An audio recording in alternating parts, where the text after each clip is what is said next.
Dr. Chaitanya Prakash Yogi, Director of the Swami Vivekananda Culture Center in Durban, Ms. Kavita Solanki, Ms. Shasti Harnarayan, Mr. Piyush Khandewa, distinguished online guests. On behalf of the Swami Vivekananda Culture Center at the Consulate General of India in Durban, I would like to invite you to Indian Kitchen's Worldwide Week. Today being the sixth day of virtual visits to Indian Kitchen of Europe and the North America continent. In today's program, we will have a Sanskrit shloka rendition by Ms. Kavita Solanki, teacher of Indian culture at the Swami Vivekananda Culture Center in Durban. Thank you, Sharalji. Namaskar, everyone. अन्नपूर्णे सदा पूर्णे शङ्कर प्राणवल्लभे ज्ञानवैराग्यसिद्ध्यर्थम् भिक्षां देहि च Parvati. Thank you.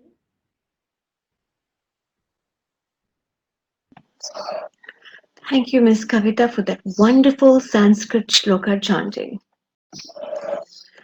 We will now have a translation of that shloka.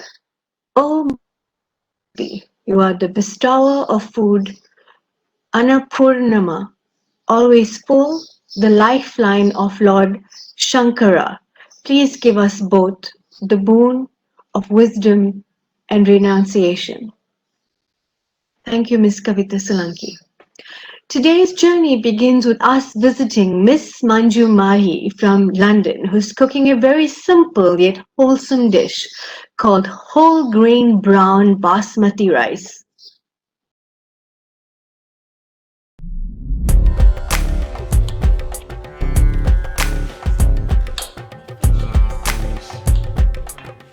For me, and I'm sure for many Asian families, cooking rice has been an integral part of our culture and cuisine over the years.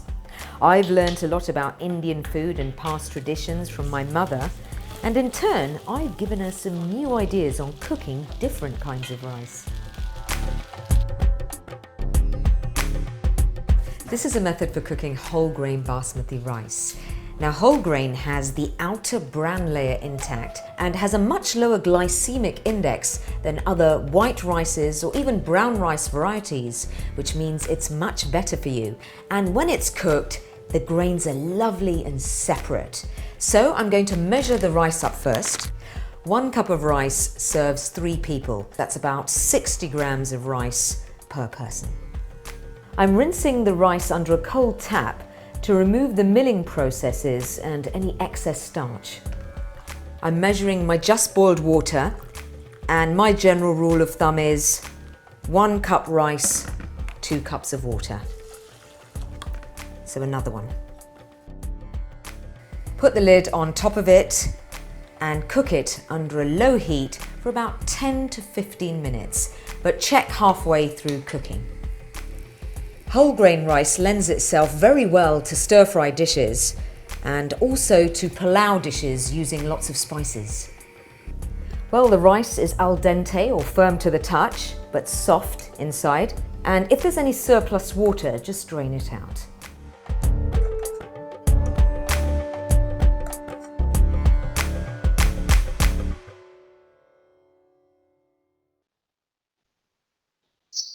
Thank you, Ms. Manju Mali from London, for that very simple yet wholesome dish, which is very easy to prepare. Now we will visit Ms. Sharon Lemaire from Cambridgeshire, United Kingdom, and see how she prepares beans curry and cauliflower rice. Ready? Namaste everyone from the UK. I just want to say thank you Cheryl Banwarilal for giving me this opportunity to make this video cooking in the UK. I'm actually from South Africa, from Durban, Phoenix. Today I'm going to show you how to make bean curry with butternut served with cauliflower rice and carrot salad. I particularly enjoy that. It's something I grew up with eating on a Tuesday. I will share the recipes and the ingredients at the end of this video, I just want to say that this is a low carb regime that I follow, but if you want to add rice instead of cauliflower, please go ahead. Enjoy my video. These are my spices: butternut, borlotti beans, canned plum tomatoes, onions, garlic, ginger, ground garlic and ginger, some roasted whole spices, chopped up onion.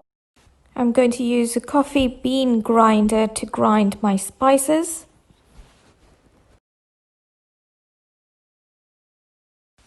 So after I grind it, I sieve it to get some fine powder. Fresh curry leaves. Okay, so now I'm going to take the ghee, a tablespoon of ghee, and I'm going to put that in a warm pan. I'm going to add the onions to the ghee and let it soften. I've added the onion. I'm going to wait for it to soften a little bit. And once that softens up, I'm going to add the ground roasted spices I've done, which is the cinnamon, cumin, and some other whole mustard seeds, whole spices, which I've roasted, ground, and now adding it to both the butternut and the borlotti bean. And now I'm adding the curry leaves. So here I'm just adding some whole spices, that's whole cumin and whole mustard seeds. These are the same. I'm going to add 3 teaspoons of garlic for the butternut.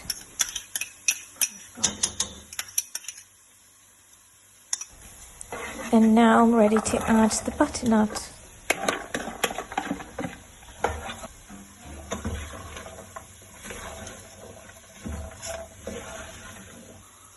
Sweetener. To sweeten the butternut, I'm going to use Truvia, which is just a sweetener.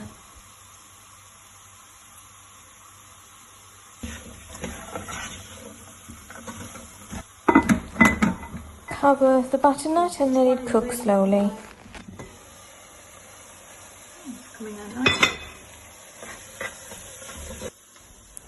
Over to the borlotti beans, I'm adding turmeric to my onions, and I'm also going to add some cumin powder and coriander powder, and then I'm going to add my masala. You can add as much as you like, as spicy as you like it. I'm just making enough for 2 people, so that's about 3 or 4 teaspoons of masala. I'm now going to add some ground garlic and ginger to the mix.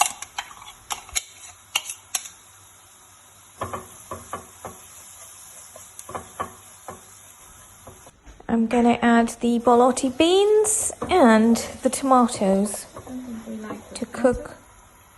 So here's the tomatoes.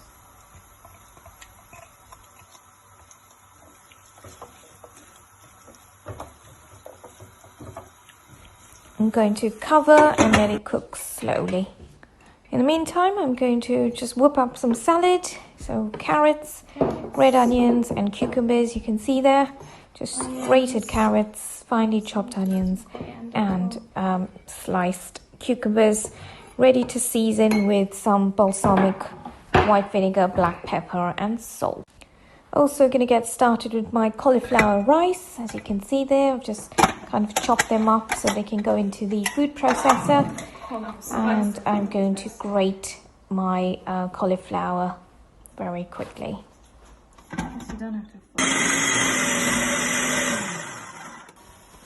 I've heated up my wok. Now I'm going to add the cauliflower and let it steam up slowly. So on a medium temperature. Once the cauliflower is almost ready, I add a couple handfuls of fresh ground or chopped up coriander to give my cauliflower rice some flavor. And there you have it. Borlotti, beans, butternut, cauliflower rice and carrot salad. And here's the ingredients I promised at the end of the video. I hope you enjoyed my video. Thank you for watching.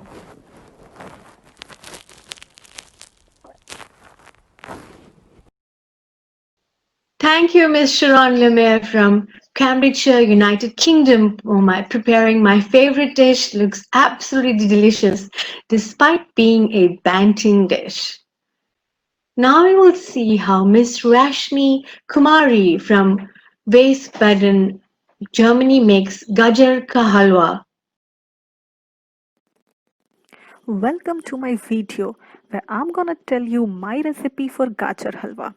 So here you can see on the screen I have a big vessel, I have grated carrot, I have unsalted butter. So butter you can take any butter or you can take ghee if you have, but here I have only unsalted butter so I took. And now the first step is definitely to turn on your stove and then heat your pan. So now I'm gonna melt butter. I have taken around approximately, I'll say 150 gram of butter, and then I'll melt it properly and I'll add my grated carrot. So, grated carrot, you can grate it because you will get so many graters in the market. So, you can grate, or even if you have a grater machine, that also you can use to grate the carrot. But make sure that you get the fresh and the juicy carrot for the perfect gajar halwa.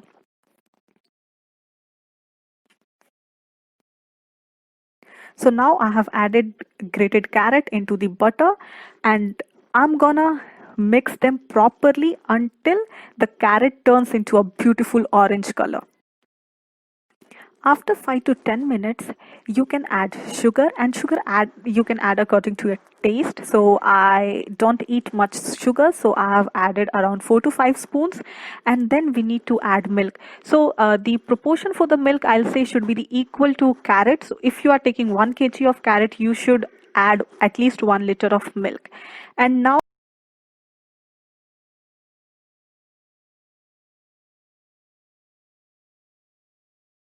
and stir it occasionally till the milk is evaporated.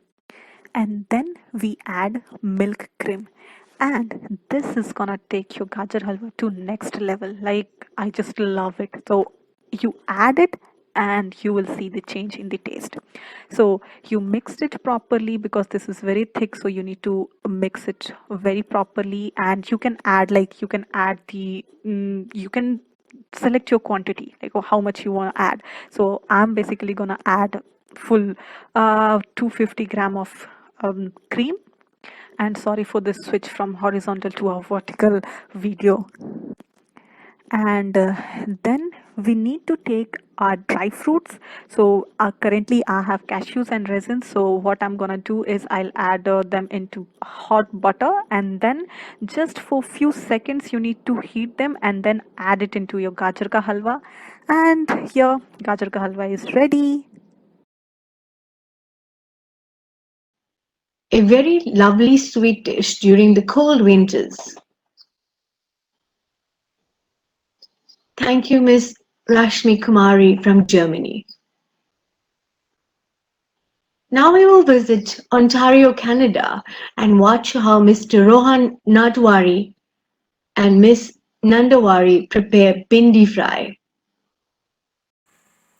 Hello everyone. So today we are making two dishes here, and they are Indian dishes. And one is called bhindi masala, and the other is called the normal arhar dal that we make for the food. So here we go.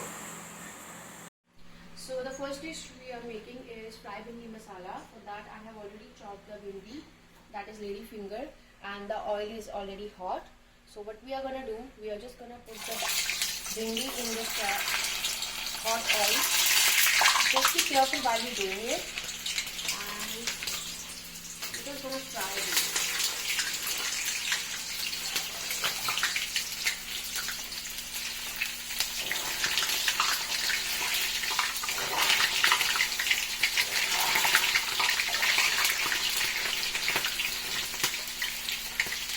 When it turns like this, just take the bhindi outside and tissue.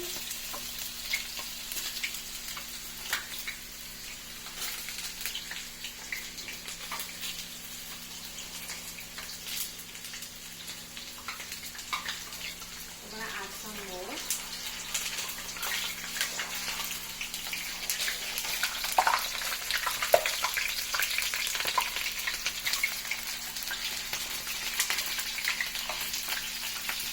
So our fried bhindi is ready. I have already taken all of them out.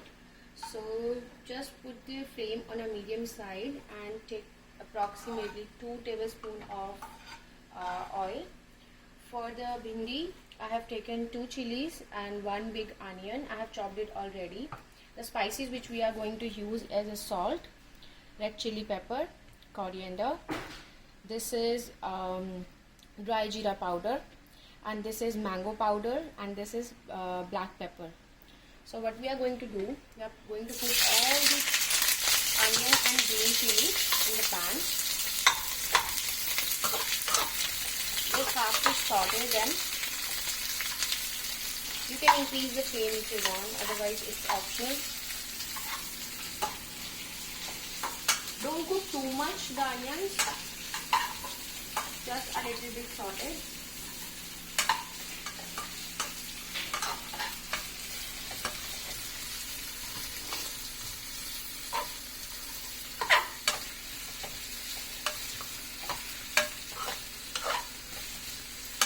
I'm just increasing the flame a little bit.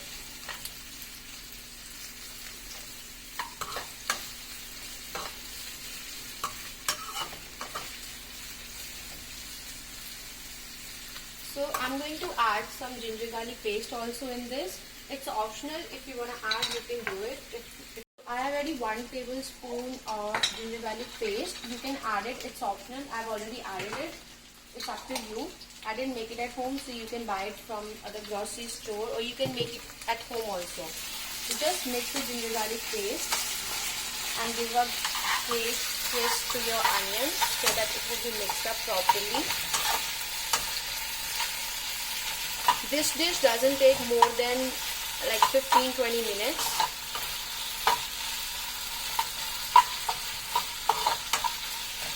So the onions look good, and so after stirring the onions for around 2-3 minutes, we are going to add the spices in that. I'm going to start with the red chili powder.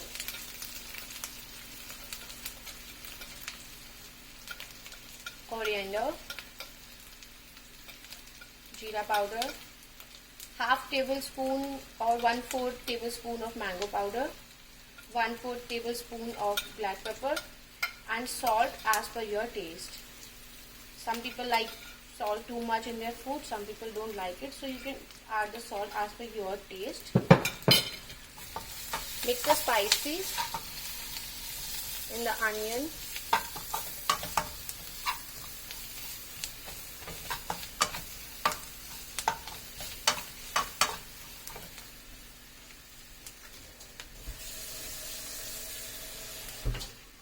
I'm just gonna add some sprinkle of water so spices will mix up properly. That's it.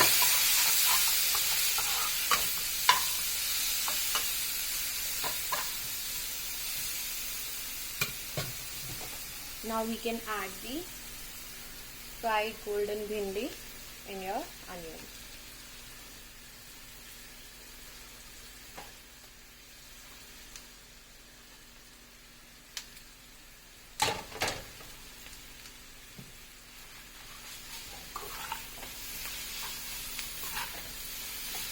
Now mix it properly.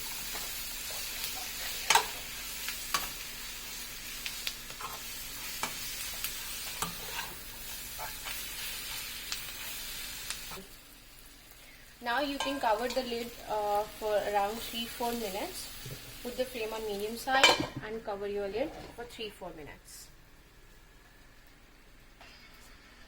So we're just gonna check it. It looks good. And the fried bhindi masala is ready. Now we're gonna take it in a bowl.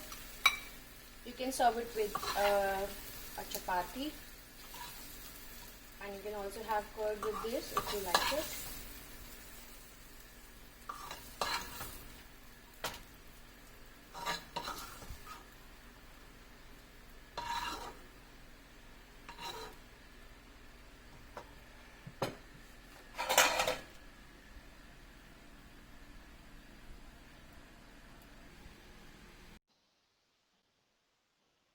Thank you to Mr. Rohan Nandawari and Miss Nandawari from Canada for that lovely yet simple dish. Now we will visit Miss Sandhya Gandecha from London and watch how she's preparing beetroot spinach rotis, paratha and raita, something very unusual. Hi, Namaste. My name is Sandhya Gandecha and I live in the United Kingdom. I love cooking, in particularly experimenting and sometimes adding modern twists to old. Today I'm going to show you the recipe for rotis, but adding natural and healthy coloring to the rotis. I will show you two types. First is the beetroot roti and the second one is the spinach roti. So let's start. Here we have steam cooked beetroot and steamed spinach. I've used about 3 or 4 beetroots, about 4 beetroots, which has been steamed and pureed. And I have used a few spinach and steamed it and pureed it. Now let's start the dough. I've got 1 bowl of wheat flour,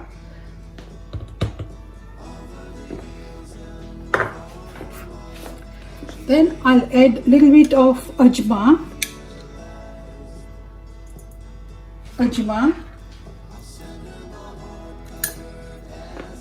little 2 tablespoons of oil, and let's start with beetroot.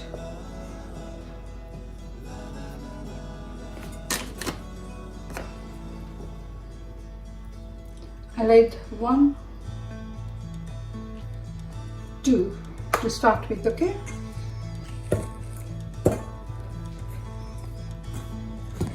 Mix everything.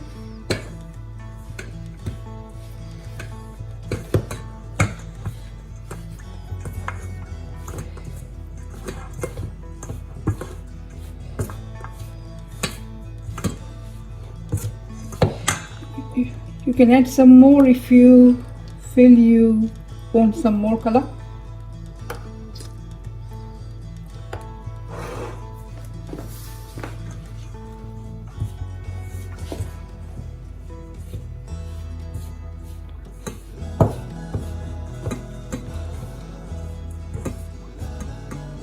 Okay.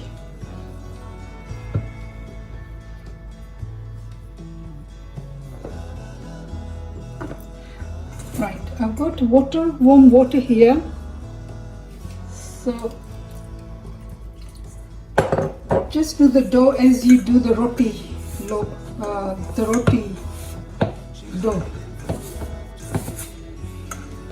See, the color is coming out lovely. Beetroot is supposed to be very healthy, so you can eat as many rotis as you want. It's all healthy because we are eating wheat flour and the beetroots. Beetroot is very healthy, it's very nutritious, it's very digestive. So I prefer colorful rotis nowadays, and you can eat it in the breakfast time, lunch time, dinner time, whenever you are hungry, just go for it.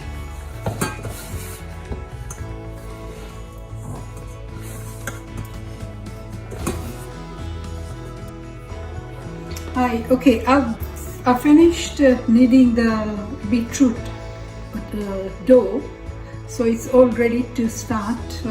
We have the rotis done in a minute, and similarly, I've done the spinach one, same as the beetroot one. So let's start rolling the rotis. I'll make goinas.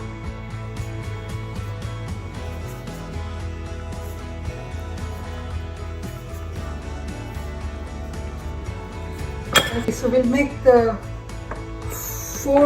four spinach one and 4 beetroot one. I'm going to light the cooker. I've got the pan ready, and I've got the flour ready as well to sprinkle to do the rotis. Yeah.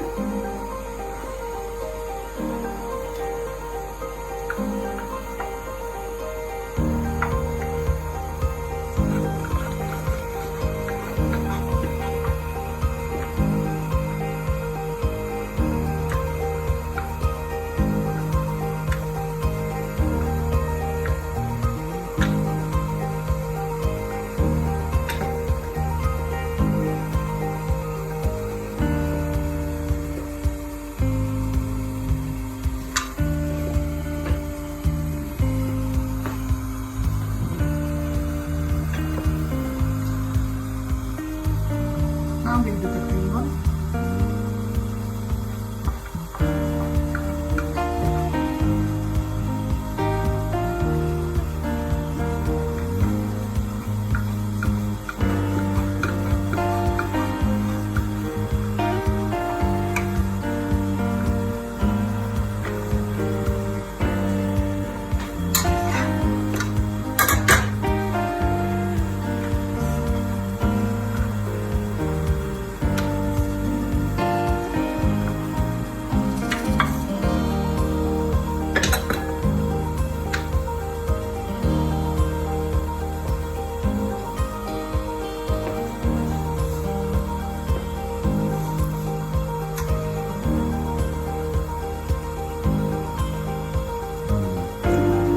So you can have a bigger burner and also can make a bigger roti. I prefer my rotis and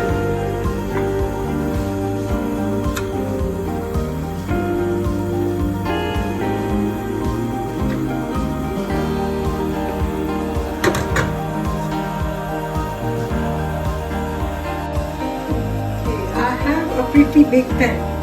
So I have this 4 chapatis, 4 rotis cooking at a time, at one go.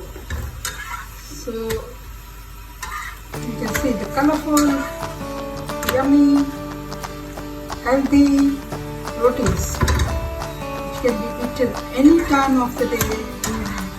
There's the spinach one ready for us. That's the beetroot one.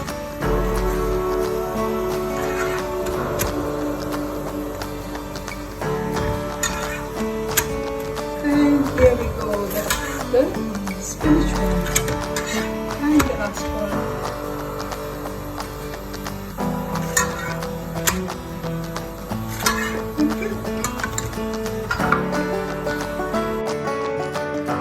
Okay, now we are going to make raita. Raita is very refreshing, it's healthy as well, can be eaten as a breakfast with the rotis, at lunchtime, at dinner time. It's very refreshing, it's very healthy, and I've got yogurt. I normally use Greek yogurt, you can use any yogurt you prefer. I've got sugar, black pepper, this is rye, and salt. We've got banana. I've got 2 bananas, coriander, yes, grated carrots, grated cucumber, green grapes and pomegranates. Now I'm going to mix everything. First I'm going to add the yogurt.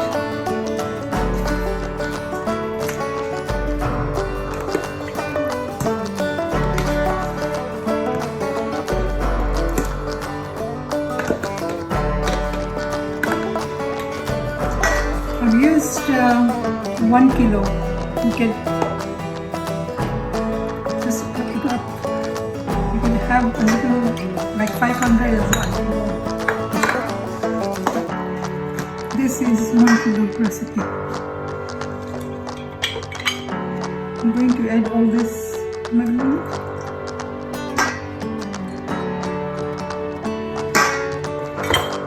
Carrots. Grapes.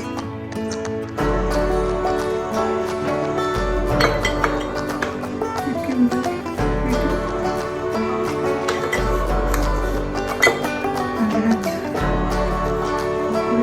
I love my coriander leaves.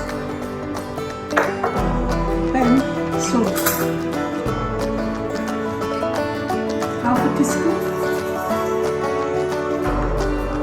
And this is rye. Half a teaspoon.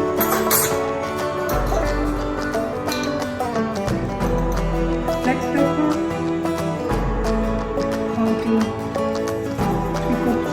Teaspoon according to your taste. And I normally use brown sugar, so about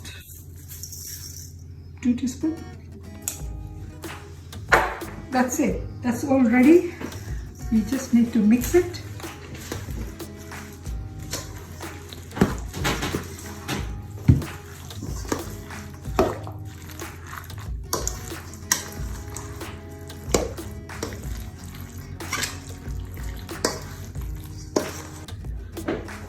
Hi, so this is all ready now, our raita and our rotis.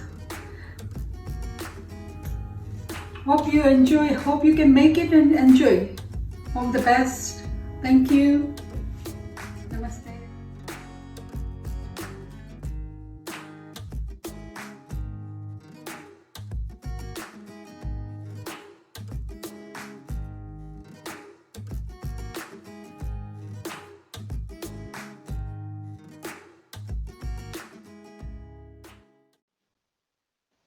Thank you, Miss Sandhya Gandecha, for introducing us to something very new, very interesting, and also very healthy.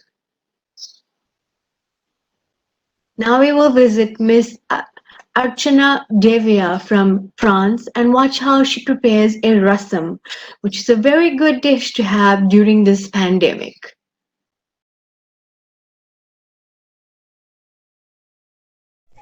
Hi everyone, this is Archana here. I'm from Lyon. Today I'd like to share with you a recipe of a rasam that my father-in-law taught me. In this recipe, I gave it a little touch of mine. It's a little variation from my father-in-law's version.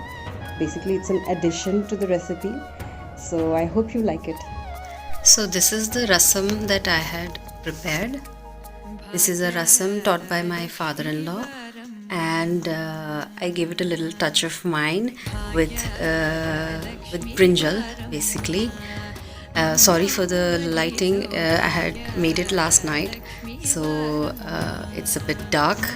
So to start off with this recipe, what you have to do is basically take some tomatoes and you chop them into little pieces, and at the same time you soak a little bit of tamarind in hot water so that you can squeeze out the tamarind juice, and it'll be easier to make the rasam. So once you chop your tomatoes, what you're going to do is you're going to add them onto the tamarind sauce, but don't squeeze the tomato as yet. At the same time, we're going to make a masala with roasted tur dal, jeera, pepper and dhania seeds, and you're going to make a you're going to grind it. Then you're going to add it to the tomato and tamarind that you had added. Add some salt, and then what you're going to do is you're going to now squeeze with this masala and the salt and the tomatoes. That's how my father-in-law used to make it. So you squeeze out the tamarind and the tomatoes at the same time. It gives a kind of nice taste. So once this mixture is ready, you take a pot. I love this pot. It's a Colombian clay pot, and you add this tomato tamarind mixture, and now you put it onto the stove. So once you've put it onto the stove, you add some more water because it was a bit concentrated. And as you add the water, you switch on the fire and you let it boil. Let it boil really nicely. I know traditional rasams, you take out the tamarind skin from the pulp from the juice, but in this variation you let the pulp in there. As you see, the rasam has started to boil. Now what you do, this is towards the end actually, you take some garlic and you crush them, not so finely. Here I'm using a stone basically. So you just crush the garlic. I've taken a generous amount, and this garlic you add it into the rasam towards the end of its boiling. So when the rasam is probably towards 1 or 2 minutes before you're going to stop the fire, you add this garlic to the rasam. So the garlic does not cook fully into the rasam, so it's like semi-cooked. So it gives another taste to this rasam, and it's not going to be totally cooked. It's half cooked. It's half raw, half cooked. And now the twist is here. So I've taken this brinjal, and what you do is, I don't have, my stove is electric, it's not fire, so I've wrapped it up in an aluminium foil, and I'm going to put it in the oven. And once it's cooked in the oven, you have to basically peel off the skin of this brinjal. Usually it's burnt when you burn it on fire, but I've oven baked this brinjal, so this I've used a fork to support it because it was really hot. And once you manage to take off the skin, what you're going to do is mash it up. I cut it up and then I start mashing it with a fork so that it becomes like a pulp. And now you take this pulp and add it into the onion and green chili and dhania mixture. And now this mixture with green chilies, chopped onion and chopped dhania, you add a little bit of salt and mash the brinjal into this mixture. And now you add this raw, kind of semi-raw, semi-cooked version into the boiled rasam that you have made, and you give it a nice stir. So basically it's a raw rasam and a cooked rasam at the same time. And there you go, here you have it, the semi-raw, semi-cooked rasam that is fantastic to eat at any time with hot rice. And during this coronavirus days, garlic, pepper, all of these are good to boost your immunity and to fight viruses. Thank you. Thank you, Miss Archana Devia from France, for that warm dish during this cold winters. Now that we have come to the end of the program, I hope you all be trying out these delicious dishes at home. We will now have vote of thanks by Miss Shisti Harinarayan. Namaskar. On behalf of the Swami Vivekananda Cultural Center at the Consulate General of India in Durban, it gives us great pleasure in thanking you all, our distinguished guests and audience members, for watching Indian Kitchens Worldwide, Day 6, where we exhibited the continents of Europe and North America. We would like to humbly say thank you to Ms. Manju Mali from London, Ms. Sharon Lemaire from Cambridgeshire, United Kingdom, Ms. Rasmi Kumari from Germany, Mr. Rohan Nandwani from Canada, Ms. Sandhya Gandecha from United Kingdom, London, Ms. Archana Devya from France. To the director of the Swami Vivekananda Cultural Center, Dr. Chaitanya Prakash Yogi, thank you, sir, for your insights and for your mentoring. To my colleagues, Ms. Cheryl Banwarilal and Ms. Kavita Solanki, thank you so much for all your teamwork. Mr. Piyush Khandelwal, thank you so much for all your technical assistance and support in making all our programs a success. Please stay tuned to the next coming days and what's happening next in SVCC, joining us for Indian Kitchens Worldwide.